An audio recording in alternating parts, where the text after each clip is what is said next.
많은 분들 앞에 서본 적은 없습니다.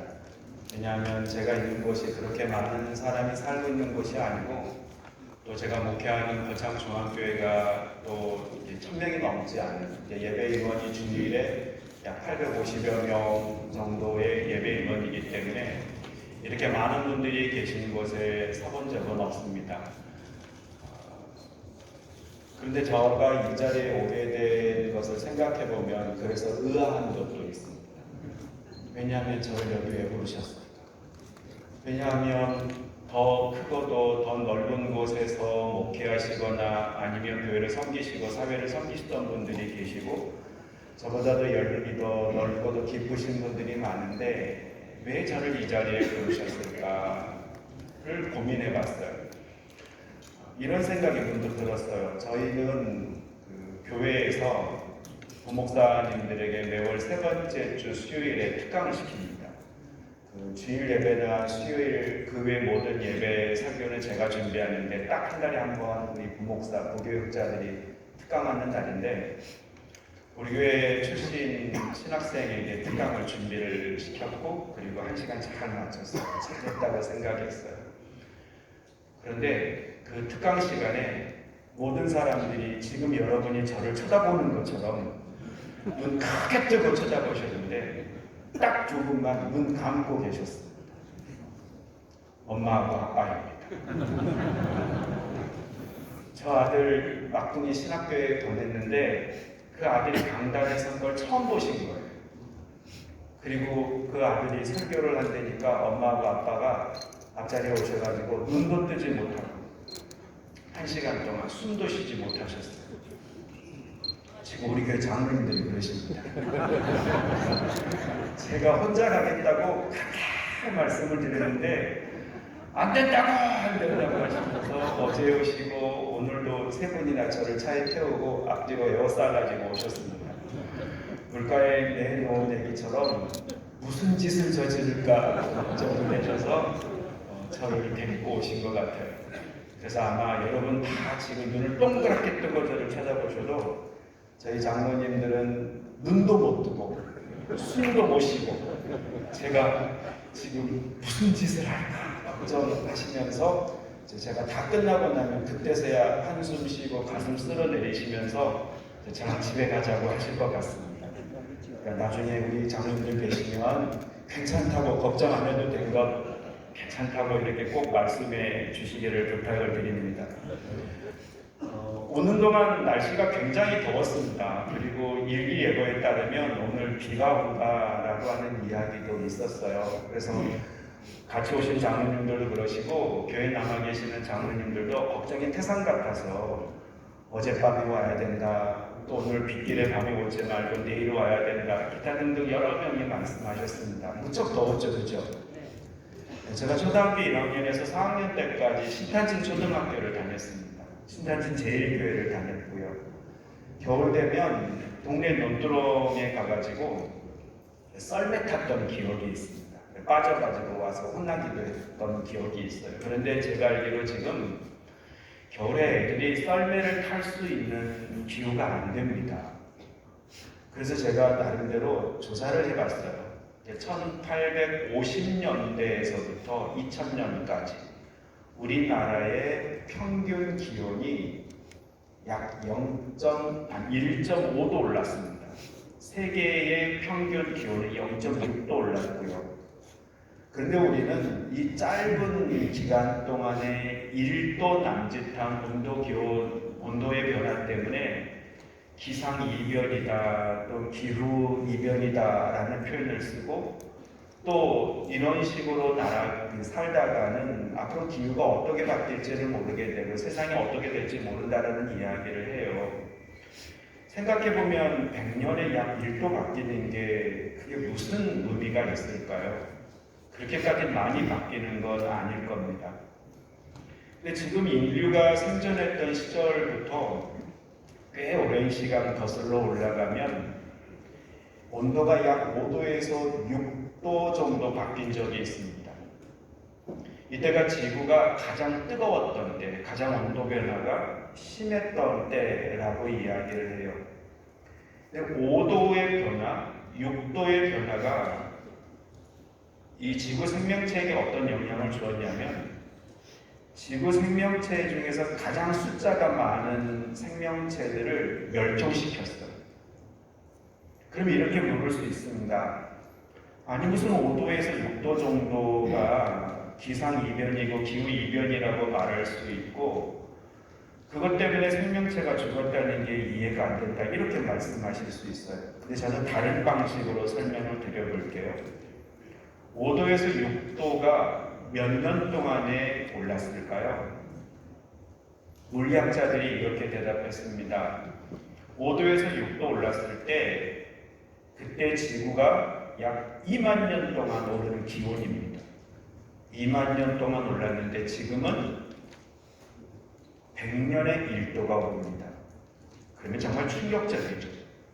2만 년 동안, 즉 4,000년에 1도가 올라도 지구 생명체의 상당수가 멸종을 했다는데 지금 100년에 1도 오른다고 그러면요 무시무시한 거예요. 그래서 물리학자가 뭐라고 말하냐면 하나밖에 없는 지구, 하나밖에 없는 지금의 상황을 놓고 인류는 무모한 도박을 하고 있다 이렇게 이야기해요. 저는 이 이야기를 교회 학교에 그대로 접목시키고 싶습니다. 우리의 교회 학교는 지금 어떤가요? 어쩌면 장로님들 수련회 때 교회 학교와 관계에 대해서 이야기하는 사람은 제가 처음이지 않을까 싶고 어쩌면 마지막일 수도 있다라고 생각합니다. 왜냐하면 장로님들이 생각하는 게 다르기 때문이고 또 장로님들 수련회 때 와서 하는 이야기는 지금의 이야기가 또는 지금 이런 주제들이 초점이 아니기 때문이에요.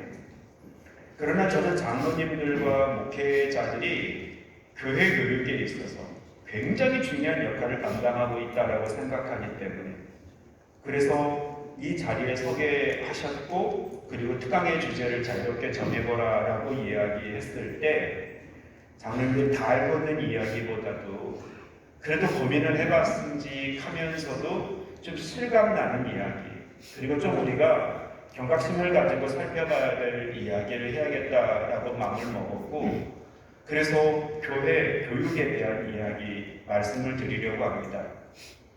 100년 동안 지구 온도가 1도 오른 걸 가지고도 인류가 위험한 도박, 무모한 도박을 하고 있다라고 이야기한다면 지금 우리 교회 학교의 현장은 어떨까요?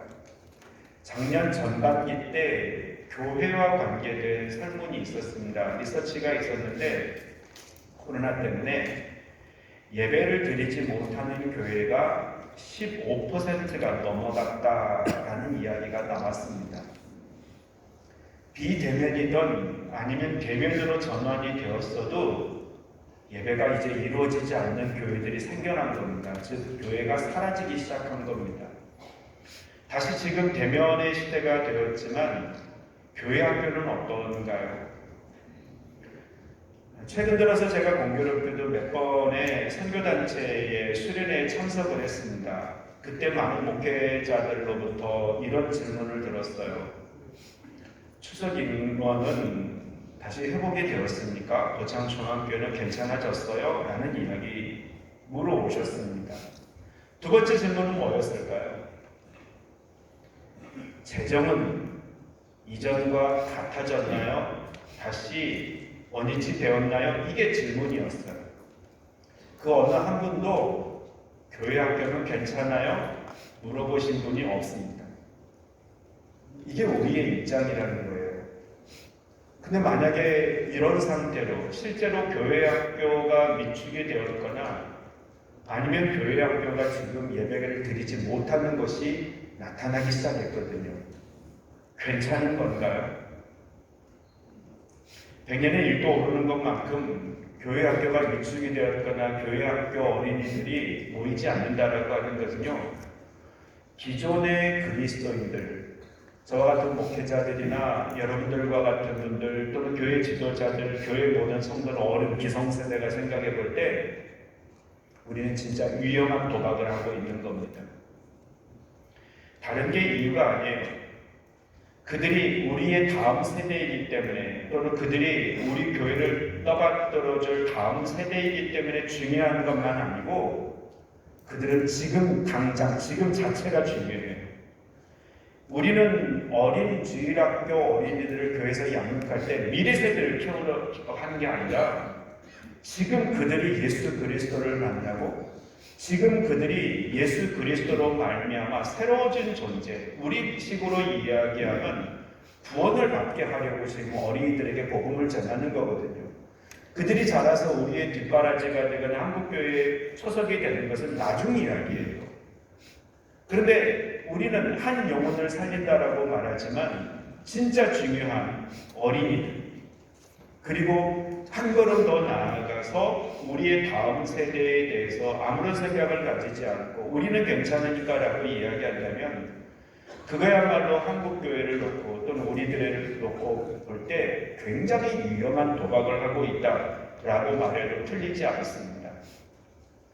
제가 교환을 그냥 타이틀만 보냈습니다. 그리고 나서 어떤 내용을 썼냐면 한 나라의 역사를 바꾼 교육 사례라고 말했는데 자, 두 가지의 사례만 간단하게 말씀을 드릴게요. 짧은 시간에 해야 되니까. 하나는 우리가 아마 역사에 대해서 관심이 있는 분들은 아시겠지만 보불 전쟁이라는 게 있었어요. 프랑스하고 옛 프로이센, 지금 독일이 전쟁을 했던 적이 있었는데 힘겹게 19세기 들어와가지고 프로이센이 프랑스의 침략을 이겨냈습니다.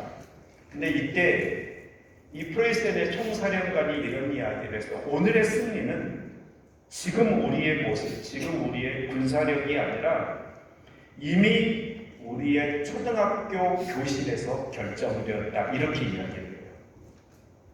실제로 독일이라고 하는 나라가 18세기 이전에는 나라라고 말하기도 어려운 상태였습니다. 그 전에는 그냥 야만인일 뿐이었었고요.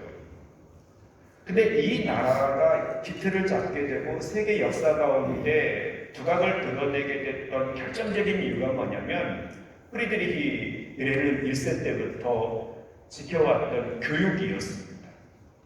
실제로 그의 아들 세대에 들어와가지고 했던 이야기가 뭐냐면 다른 전쟁, 열강의 틈바구니 속에서 싸워 이겨야 됐을 때 어찌 보면 가장 심각하게 지금 가장 위중한 것은 군사력을 키워나가는 것일 거예요.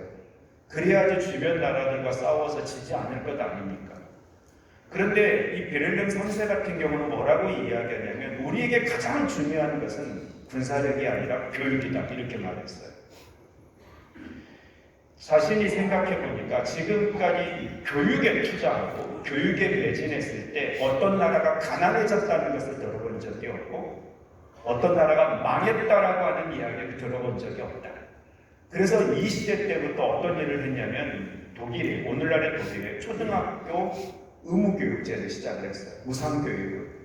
그래서 초등학교 어린이들부터 공과금을 받지는 않았지만 대신 아이들이 학교를 결석하면 벌금을 내게 만들었어요.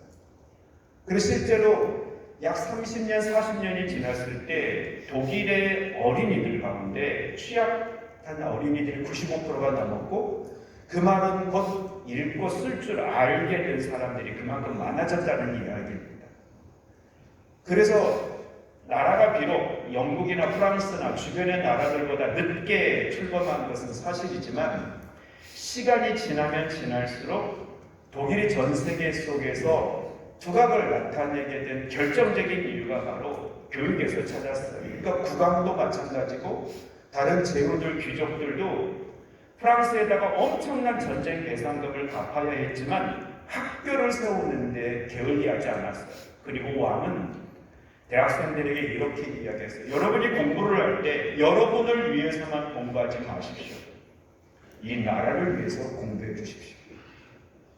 그 외에 어떤 간섭도 하지 않았습니다. 그리고 시간이 지났습니다. 19세기에서 20세기로 넘어왔고 그리고 오늘날의 독일이 어떤지 아시잖아요. 우리나라도 마찬가지입니다.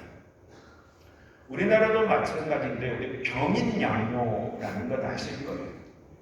근데 병인 양요 때 프랑스의 함대가 강화도에 와가지고 우리나라를 침탈을 했습니다. 그리고 그때 중요했던 게 외규장각 군사라들 이런 거 많이 탈취해봤잖아요. 근데 그때 참전을 했던 오늘로 말하면 이제 소위 임관되기 바로 직전에 예비 장로가 쓴 글이 있어요. 뭐라고 이분이 글을 썼냐면 우리나라에 대한 묘사 가운데 부끄러웠다, 자신들이 부끄러웠다라고 하는 이야기를 해요. 그 이유가 뭐냐면 상륙했고 조선의 집들을 찾아다녔어요. 그리고 뭔가 뺏을 것이 있는가 다녀봤어요. 그런데 지질이 못 사는 사람들, 그리고 우리가 봤을 때 천민이라고 당시에 불렸던 사람들의 집에도 서책이 있더래요. 책들이 있더래요. 그리고 그들이 무시해도 괜찮을 만한, 지금 당장은 총칼로 자기들이 제압했었지만 그 사람들이 쓸 줄 알고 읽을 줄 알았어요. 근데 지금 그들을 제압했던 그 함대에 타고 있던 수병들, 그리고 노젓는 사람들, 그러니까 오늘날로 말하면 군무원들과 군인들 가운데 3분의 2 이상이 글씨를 몰라요. 지금 당장은 총칼로 저들을 제압했어요. 그러나 자기가 확신하건대 이 나라 이 민족은 이걸로 끝나지 않을 거라고 하는 게 그분의 기록 속에 나타나요. 우리나라가 그랬어요. 우리나라도 생각해보면 극동의 손가락보다도 작은 나라가 오늘날 이렇게 엄청난 기적을 이루었던 것이 하나님의 은총 가운데 우리의 모든 부모님 세대들이, 앞선 세대들이 교육의 말을 그대로 전력 투구했기 때문에 그래요. 제가 그 시골 이제 고창이라고 하는 곳에 처음 목회지를 부목사 때 갔다가 다시 그 서울에 원래 있던 교회로 다시 부목사로 가고 4년 만에 다시 고창중앙교회로 2006년도에 41살의 나이에 부임을 했습니다. 지금 17년째를 맞이하고 있는데 정말 연로하신 분들, 어찌 보면 밥 한 끼 겨우 해서 드시는 분들의 아들, 딸들이 대부분이 대도시에서 많은 공부를 했거나 또는 많은 영향을 기울이고 계시는 분들을 많이 봤습니다. 그 어른들은 평생 자식들의 공부 뒷바라지 하신 겁니다. 실제로 우리도 옛날에 많이 나왔어도 모두가 또 공부하는데 전력 투구했습니다. 당장 먹고 살기 위해서 돈 버는 게 중요했던 것 같지만 그보다 중요한 것은 공부하는 것이라고 생각했기 때문이에요. 그리고 한국의 기독교는 세계에서 유래를 찾아볼 수 없을 정도로 성서 교육에 열심이었던 게 한국교회입니다. 우리가 1919년 3.1운동을 이야기를 하는데 3.1운동을 기점으로 해서 한국교회가 상당히 많은 부분에 변화가 있었습니다. 그런데 3.1운동 이전에도 마찬가지고 이후에도 마찬가지였고요. 우리나라 사람들의 문맹률이 급속도로 떨어지고 글씨를 읽을 줄 알고 쓸 줄 아는 사람들이 많아지게 된 결정적인 이유가 교회에서의 성서 교육입니다. 그러니까 성서를 외국 선교사들이 들어올 때 보통은 자기들의 언어로 가지고 와서 포교하는 과정 속에서 성서를 필요에 의해서 번역을 해요. 근데 우리 한국의 기독교의 역사는 선교사들이 들어올 때 이미 한국말로 번역된 성경을 가지고 들어온 세계에서 유례가 없는 성서 한국입니다. 그리고 그 성서를 가지고 가르치기 시작했어요. 그러니까 사람들이 하나님의 말씀으로 하나님의 사람으로 거듭나는 것뿐만이 아니라 이 사회의 중요한 동력으로 자라나는 초석의 역할을 교회가 감당하는 거예요. 그래서 지금의 한국이 세워진 거거든요. 그러니 하나님의 은혜가 아니고서는 대한민국을 논할 수가 없습니다. 근데 현대 오늘 교회는 너무 옛 모습만 가지고 있어요. 그리고 더 이상 진보하지 않습니다. 관심도 없고요. 그래서 제가 오늘 같이 고민하기도 하고 같이 좀 자극도 받았으면 하는 마음으로 제가 이 말씀을 드리는데 중간에 제가 이런 이야기를 해놨어요. 교육과 학습이라고 하는 표현을 써놨는데 교육이라고 하는 것은 이런 겁니다. 가르치는 사람이 어떤 목적을 가지는 거예요. 그래서 목적을 가지고 이 사람을 가르치는데 목적은 단 한 가지입니다. 기독교 교육에서 제일 중요한 단어는 변화예요. 즉 하나님의 사람으로 바뀌게 하는 게 기독교 교육의 목적이에요. 순방향이죠. 그런데 우리는 가르치더라도 의도하지 않았음에도 불구하고 배움도 일어나요. 이것을 교육에서는 학습이라는 표현을 씁니다. 그러니까 우리는 살아가는 과정 속에서 교육과 학습이 계속 혼재돼서 나타나거든요. 근데 이게 교육과 학습이라고 하는 것이 오늘날 의도적으로도 일어나지만 이제는 사회가 등 때밀려서도 교육과 학습이 달라지게 나타나요. 이건 제가 조금 이따 다시 한번 언급을 할게요. 그 다음에 또 교육을 이야기할 때 양육과 조장이라는 표현을 쓰기도 해요. 양육이라고 말하는 건 말 그대로 씨를 심고 물 주고 기다려보는 겁니다. 그리고 우리 시에 나타난 것처럼 풍상 섞어칠 때 얘네들이 흔들리지 아니하도록 잘 돌봐주는 것, 그 열매를 맺도록 기다려봐주는 것, 이걸 양육이라고 말한다면 조장이라고 말하는 건 중국의 송나라의 고사잖아요. 어느 한 농부가 옆집 농부하고 늘 긴장관계, 갈등관계였어요. 그래서 내가 심은 작물이 이웃집 작물보다 늦게 나는 꼴을 못 보겠는 거예요. 그래서 물도 항상 더 많이 줘야 되고 그리고 모든 관리도 잘해야 돼요. 근데 어느 날 나가봤더니 우리 집 모는 아직 이삭이 올라오지도 않았는데 그 외수 같은 인간의 모는 고개가 벌써 올라오더라고요. 그래서 지는 걸 못 보니까 오밤중에 나가가지고 내 논에 있는 모의 모가지를 다 뽑아놨어요. 그래가지고 옆집 모보다는 조금 더 길게 밤새 뽑아놨습니다. 그 다음날 어떻게 됐을까요? 이래서 조장이라는 말, 돌조자 길장자를 쓰는 겁니다. 교육은 조장하는 게 아닙니다. 왜냐하면 아무리 내 자녀라고 이야기를 해도 하나님께서는 내가 존엄한 것처럼 내 자식도 하나님 앞에서 단독자로 존엄하게 지으셨기 때문이에요. 내게 목적이 있는 것처럼 내 자식에게도 하나님의 목적이 있습니다. 야곱이 아무리 많이 꿈을 꾸어도 요셉에게 주어진 꿈은 따로 있어요.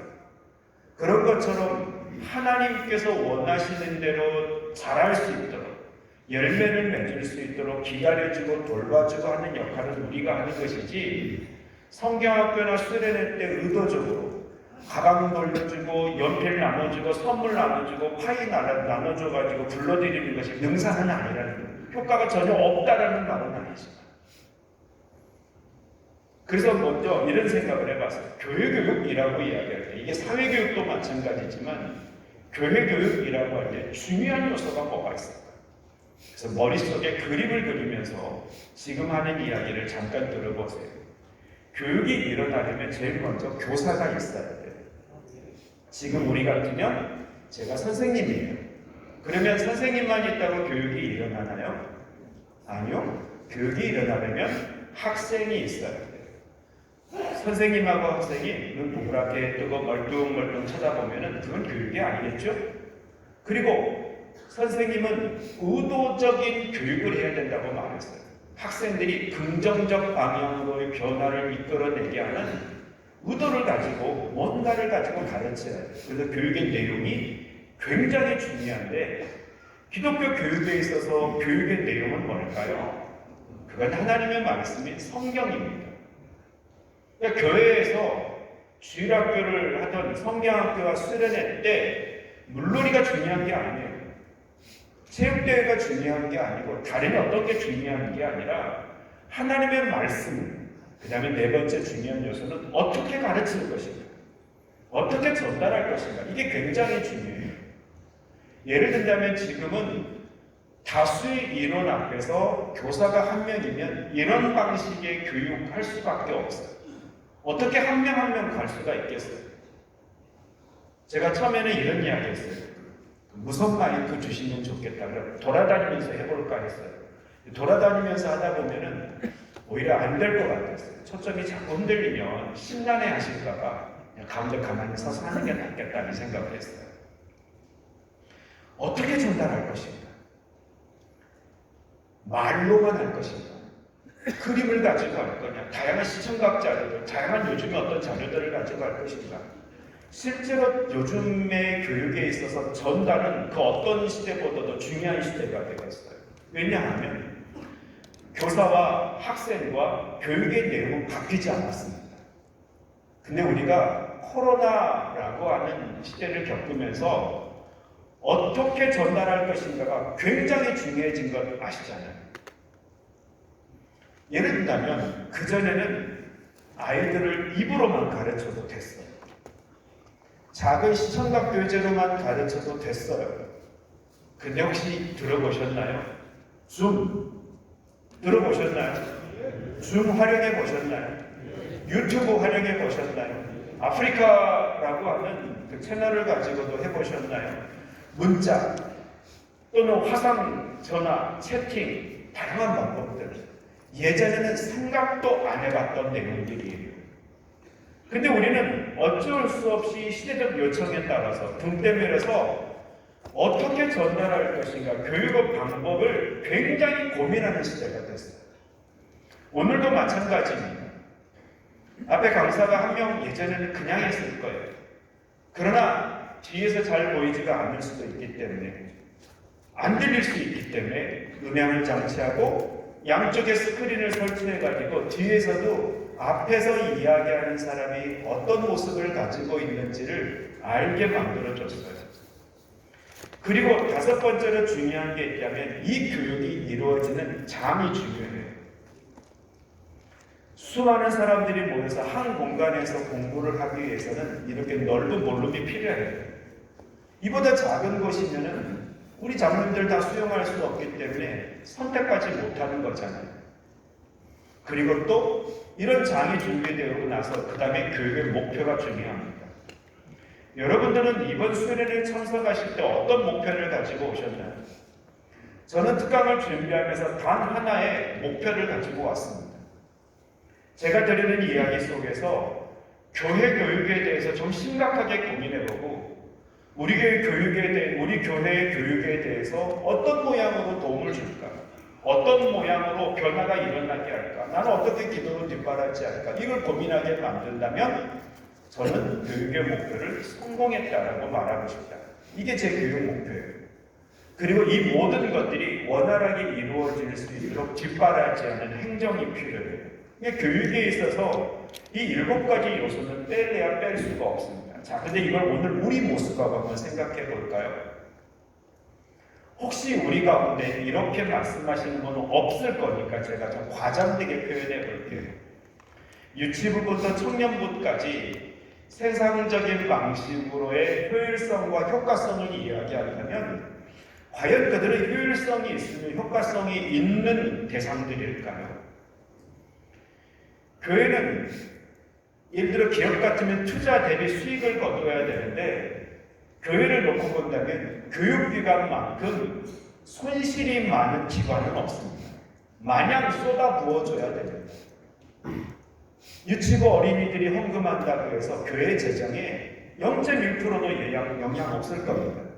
청년들에게 어마어마한 재정을 쏟아부어도 청년들이 하는 헌금으로 교회의 재정에 어떤 영향도 미치지 못하는 교회가 태반일 겁니다. 그런데 우리는 왜 그렇게 많은 재정들을 또는 교회의 정말 중요한 일꾼들이 교회 학교에 매달릴까요? 또 이번 성경학교와 수련회도 분명히 준비하고 계실 겁니다. 그럴 때 혹시 앞서 말씀을 드린 것처럼 효율성과 효과성을 따져보면 그냥 돈만 들어가는 대상들인데 하고 무시할 수 있을까요? 또는 이 어린이들 또는 중고등부 학생들, 청년들을 바라볼 때 과연 우리가 저들을 기대할 수 있는 게 뭐가 있을까? 저들을 통해서 예를 들자면 도시에 계시는 분들은 덜 느끼실 겁니다. 저도 도시에서 부목사 생활을 해봤고 지금 시골에서 목회를 하고 있기 때문에 알고 있는데요.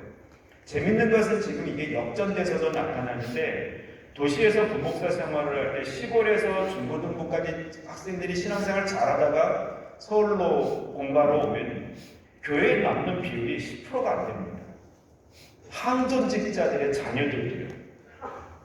그리고 제가 다시 시골로 갔고 우리 고창이 전국에서 귀농 귀촌에 거의 손꼽힐 정도로 많이 오십니다.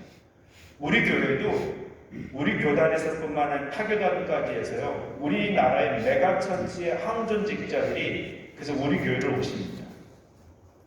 근데 신기하게도요. 항존직자들도 등록해서 열심히 다니시다가 끝까지 교회 다니시는 분은 지금 10%가 안 됩니다. 시골 떠나서 서울로 가던 항전직자들조차도 서울 떠나서 시골로 내려오니까 신앙을 까먹더라고요. 물론 저희들의 책임일 수 있습니다. 저의 책임일 수도 있고요. 또는 도시에 있는 교육 시스템의 문제일 수도 있습니다. 근데 결정적인 것은 우리가 교육을 할 때 우리의 자녀들이, 우리 학생들이 예수 그리스도를 만나는 경험을 갖게 해주지 못한 겁니다. 그저 수단과 방법으로만 바라봤던 거고 그저 관성처럼 교육만 했던 거죠. 그리고 이런 이야기합니다. 아까 말했죠. 효율성 따지고 효과성 따지고. 그러다 보니까 제대로 된 교육이 일어나지 않아요. 그리고 또 이런 이야기였죠. 아마 여러분 이번에 성경학교와 수련회 할 때 부교육자들이 연초되면, 저도 부목사 생활 해봤으니까 제일 고민하는 게 뭐가 있냐면, 교회에서 성경학교와 수련회 할 때는 문제가 안 되는데 요즘 애들 자꾸 밖으로 나가고 싶어 하잖아요.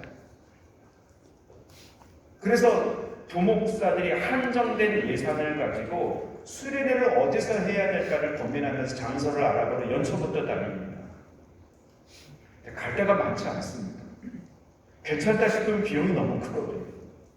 그렇지 못하면 애들이 싫어합니다.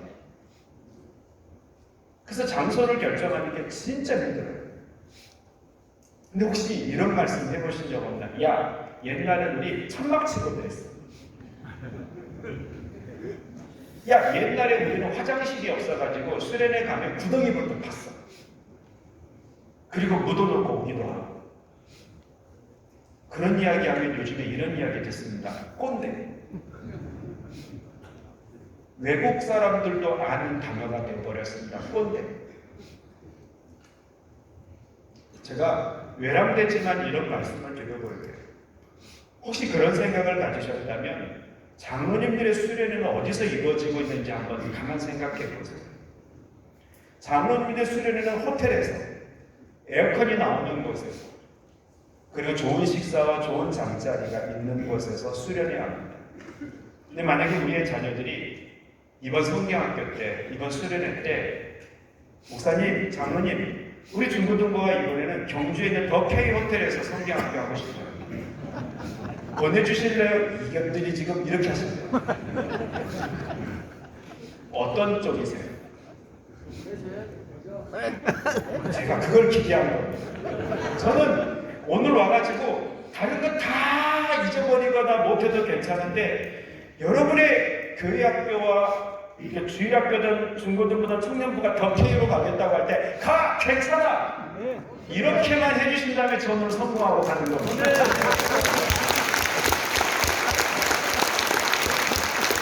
우리 아이들은 돈에 따라서, 효율과 효능에 따라서 성경학교 수련회를 가질 거냐 말 거냐, 어떤 질의 교육을 받을 거냐를 우리가 결정해서 안 되는 존재들이에요. 언제까지나 아이들 수련회가, 제가 중고등학교 다닐 때도, 그러니까 지금으로부터 시간이 꽤 오래전이에요. 제가 지금 57살이니까 꽤 오래전인데도 그때도 10,000원 내고 수련회 갔는데 지금 애들도 10,000원 내고 20,000원 줍니다. 세상의 물가가 어떻게 바뀌었는가. 그러다 보니까 교회가 좋은 교육을 할 수가 없게 됐어요. 교회가 수련회와 성경학교 들어가는 비용을 그냥 꽉 개미허리보다도 더 작게 쪼라매나 보니까 좋은 강사, 좋은 프로그램을 할 수가 없게 됐어요. 그러니 아이들이 수련회 가도 땡볕에서 에어컨도 제대로 나오지 않고, 에어컨 틀면 시끄러워서 강사 목소리가 안 들려요. 밥도 그다지 좋아하지 않고, 오고 가는 것도 그렇고, 학교와 학원에서는 얼마나 또 등살이 있는지. 애들이 말 그대로 교육적인 효과와 더불어서 재미가 없는데 어떻게 수련회를 오겠어요? 어떻게 성경학교를 다니겠어요? 그러니 교회가 어쩔 수 없으니까 하는 게 물놀이 하는 겁니다. 놀이동산 가는 겁니다. 성서교육은 뒷전에 밀어놓고 말입니다. 진짜 교육에 있어서 그리스도를 이야기하려면 성서를 가르쳐야 되는데 성서를 가르치지 못하는 장으로 가다 보니까 이제는 그 외적인 것에 관심을 가질 수밖에 없는 게 우리 교육의 현실입니다. 그래서 제가 부탁드립니다. 여러분의 교회에서 이번 성경학교와 수련회 할 때 마음껏 해보라고 딱 한마디만 해주십시오. 재정이든 뭐든 어떻게든지 당회가 지지해주고 도와줄 테니까 해보라고. 제가 이 말씀을 자신있게 드릴 수 있는 이유는 우리 교회가 그러기 때문입니다. 연초에 예산을 세울 때도 그리고 연중에도 우리는 일정의 예산을 세우기는 하지만 장로님들과 공통의 생각을 가지고 있는 게 뭐냐면 교육기관에서 추가 지원을 요청하면 우리는 무조건 지원한다. 예산이 그냥 100만 원이 아니라 더 이상 1000만 원이든 어쨌든지 간에 달라고 하면은 교육을 위해서라면 우리는 더 쓸 수 있다. 또 하나 예를 들어볼까요? 우리가 말하는, 저는 별로 좋아하지 않는 단어 가운데 대예배라는 게 있어요. 예배가 대예배가 있고 소예배가 있는지는 모르겠지만 대예배시를 한번 생각해 보세요. 또 교회당 앞에 대성전이라고 하는 푯말도 있더라고요. 대예배와 대성전에서의 방송 장비와 음향 장비 한번 생각해 보십시오. 특히나 코로나 시대 때 영상으로의 예배, 비대면 예배가 강조되다 보니까 이 방송과 통신 장비가 어마어마하게 팔려나가고 교회가 세팅이 이루어졌습니다. 죄송하지만 여러분의 교육기관에도 그 정도의 자금과 그 정도의 그 기기들을 세팅해 주셨습니까? 성인들을 위해서는 예배를 어떻게 더 잘 실황 중계할 수 있을까? 심지어는 예를 들어 우리 교회는 이런 식입니다. 제가 시작하면 화면이 나중에 움직입니다. 제가 0.5초 빠르게 움직입니다. 근데 정말 좋은 현장을 가면 방송국처럼 제가 움직이는 거하고 똑같이 영상이 움직여요. 지금도 보면 제가 이렇게 하면 화면에서는 저보다 좀 늦게 움직이거든요. 근데 혹시 여러분 본당에서는 같이 움직여도 괜찮은데 유치부나 중고등부는 좀 늦게 움직여도 괜찮다고 생각하십니까? 여러분, 방송 장비나 음향 장비에 민감한 건 성인일까요? 어린이들일까요? 어린이들입니다. 근데 본당의 음향공사와 또 영상 장비는 수억 대를 쓰지만 교육기관의 음향과 영상 재료를 바꾸기 위해서 1, 2천만 원 들어가는 것도 벌벌 떠는 게 우리들의 모습입니다. 이번에 가셔서 하셔야 될 일이 이제 한 가지가 또 생겼습니다. 우리 주일학교 어린이들의 교육 현장을 돌아봐 주셔야 됩니다. 말 그대로 에어컨이 제대로 나오는지, 애들이 올바르게 성서 교육이 이루어질 수 있게끔 예배실의 분위기가 괜찮은지, 환경이 미진한 게 있다면 뭘 도와줘야 될지, 그리고 목회자나 교회학교 교사들이 전력 초구할 때 이래서는 안 돼, 저래서는 안 돼 라고 말하기보다는 원하는 게 있으면 말해봐, 우리가 지원해 줄게 라고 말하는 당위가 되어야 될지 고민하셔야 됩니다. 요즘에 교육전사님들을 찾는 게 엄청 어려워졌습니다. 그 이유가 유튜브에 난 게 있습니다. 제가 그것을 정말 부끄러워서 소개를 하지는 못하겠는데, 이분들이 교회에서 가서 사역을 하는데 그 사역해서 받는, 그냥 이렇게 말해볼게요, 페이하고 교회에서 주는 장학금보다 학교 수업 끝나고 알바하는 게 더 크답니다. 스트레스도 덜 받는다. 그러다 보니까 그들을 옹호하는 게 아니에요. 어찌 보면 소명이 없기 때문에 그런 행동을 하는 거거든요. 근데 어찌 보면 교회가 그걸 조장하는지도 모릅니다. 그런데 그분이 하는 이야기는요, 페이의 문제가 아니었어요. 뭐라고 이야기하냐면 교육전도사들에게 올라운드 플레이어가 되기를, 멀티플레이어가 되기를 원한다는 거예요. 담임 목사도 마찬가지이지만 당회원들이, 교회 지도자들이, 교육전사들이 말 그대로 교회의 머슴의 일부터 시작해가지고 방송 영상 장비의 전문가가 되기를 원한다고 그래요. 그러니 달란트와 의사가 있는 사람도 배견하기 힘드는데 매 주마다 줌으로 예배를 준비해야 되고 영상을 만들어야 되고 하는 건 못하겠다는 거예요. 거기에 대해서 인력을 지원해 주시라고, 장비를 지원해 주라고 말하면 그런 것을 응답하지 아니하시면서 왜 못하느냐는 이야기만 한대요. 우리의 교육전사들이, 우리의 부목사들이 이런 영상 장비를 만들 수 있게끔, 아이들을 만나고 아이들에게 성서를 가르칠 수 있게끔 음향과 영상 장비를 얼마나 공급해 주고 계시나요? 혹시 컴퓨터 한 대 사놓으면 주님 오실 때까지 쓸 수 있다고 생각하시나요? 요즘에 얼마나 빨리 바뀌고 있는데. 근데 우리들은 가끔 그러잖아요. 이것 때문에 이런 프로그램을 구동하려면 컴퓨터의 사양이 이래야 됩니다라고 하면 첫 마디가 뭐냐면 얼마 전에 사줬는데? 너 얼마 전에 사줬는데 그 PC가 한 7년 전에 사준 것도 있어요. 7년 전 PC면 요즘 프로그램은 움직이지도 않습니다. 겨우 아래아 한글 쓰고 인터넷 하는 것 정도밖에 되지 않거든요. 그러니까 정말 우리가 교회 학교 교육이 이루어지는 현장에 대해서 그 사람에 대해서 존중이 여기고 관심을 가지셔야 됩니다. 만약에 그렇지 아니한다면 진짜 전문가 집단들이 떠날 수 있어요. 그리고 저도 어리석은 사람 중에 한 사람이지만 이렇게 중요한 교회 학교 교육을 어찌 보면 초보인 교육전사들에게 다 맡겨버립니다. 제가 학교 다닐 때 교수님이 이런 이야기를 하셨어요. 예를 들어 구약성서 개론, 신약성서 개론 이거 배우는데 개론은 제일 마지막 때 배우는 거예요. 졸업할 때 배우는 거예요. 그래서 아니 처음 시작할 때 개론을 배워야 전체를 바라보는 통찰력을 가지지 않을까라고 생각했는데 교수님이 이런 말씀하셨습니다.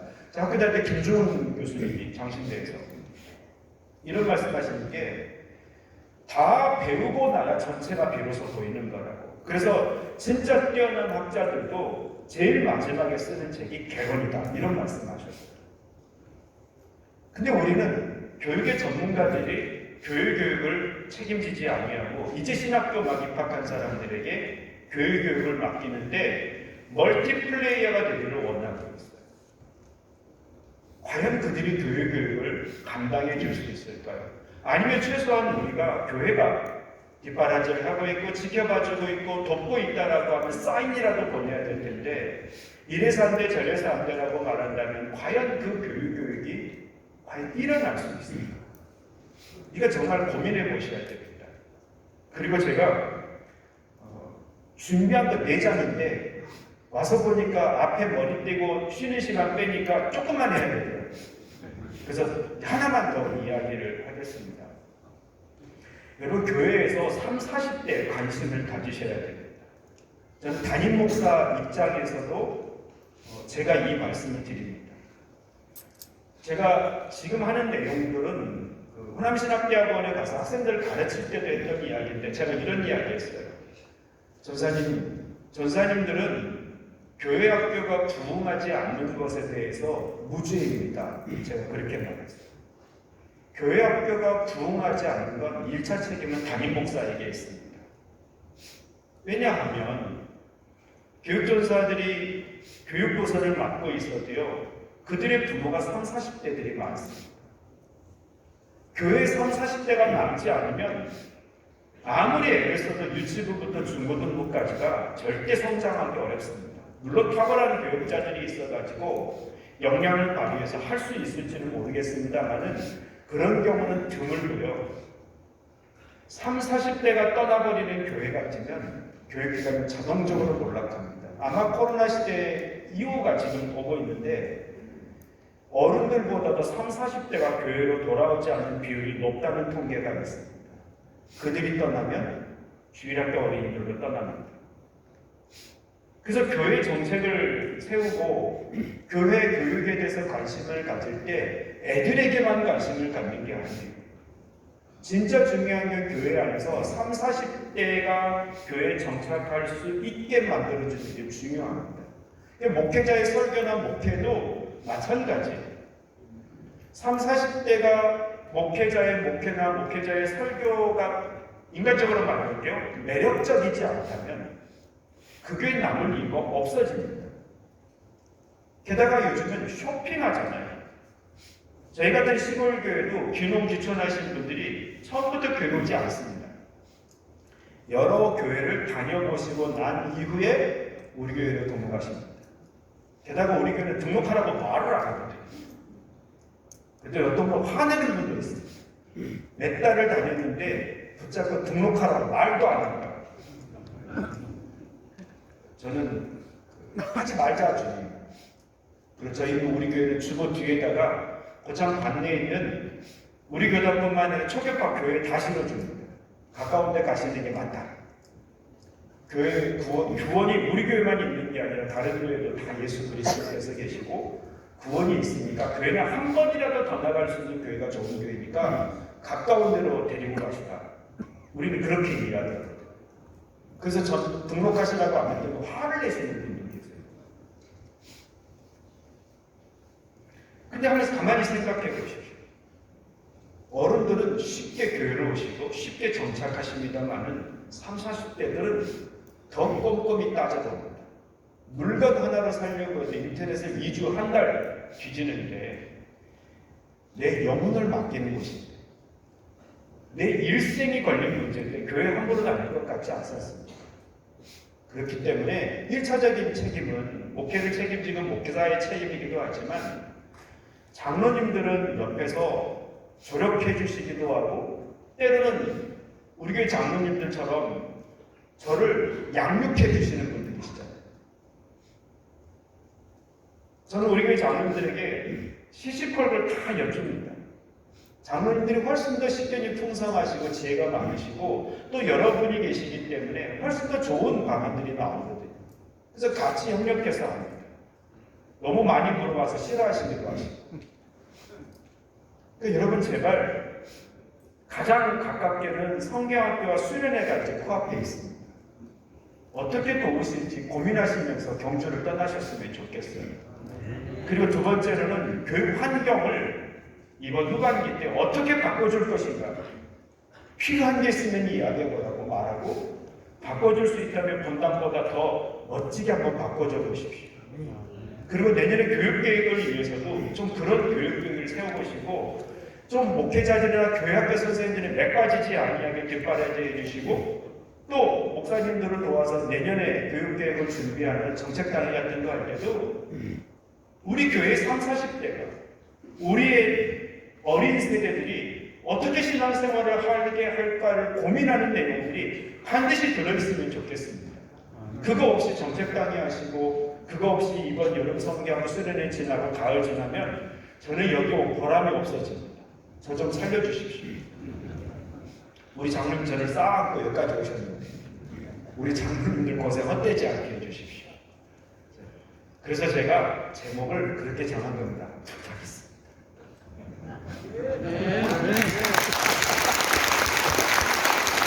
기도하겠습니다. 거룩하신 하나님, 하나님께서 우리를 부르신 것은 분명한 뜻이 있고 목적이 있어서 부르셨을 텐데 우리가 혹시 내 것에 대해서만 관심을 가지고 있었고 또 내가 너무 크게 뜨고 바라봐야 될 것을 미처 바라보지 못해서 또는 내가 몰라서 내가 하지 못했던 것이 있다면 이 아름다운 장로님들의 수련의 기간 동안에 우리의 눈이 좀 더 커지고 귀도 좀 더 열리고 마음도 열리고 그래서 예수 그리스도를 우리의 마음판에 새기고 행복해서 각자의 삶의 자리와 교회로 돌아가는 것처럼 이번 우리 장로들이 속해 있는 모든 교회, 성경학교와 수련회 그리고 모든 교회 교육 안에 예수 그리스도가 각인되게끔 움직이는 장로님들이 여기에 계시기를 하나님 저희를 도우시고 장로님들을 도우셔서 하나님의 나라가 모든 것에서 이루어지기를 그래서 합력하여 선을 이룰 때 특히나 이 장로님들의 수련회가 한국교회 최소한 우리 교단 내에서 정말 폭탄과도 역할을 감당할 수 있도록 성령님 역사해 주시기를 예수님의 이름으로 기도합니다.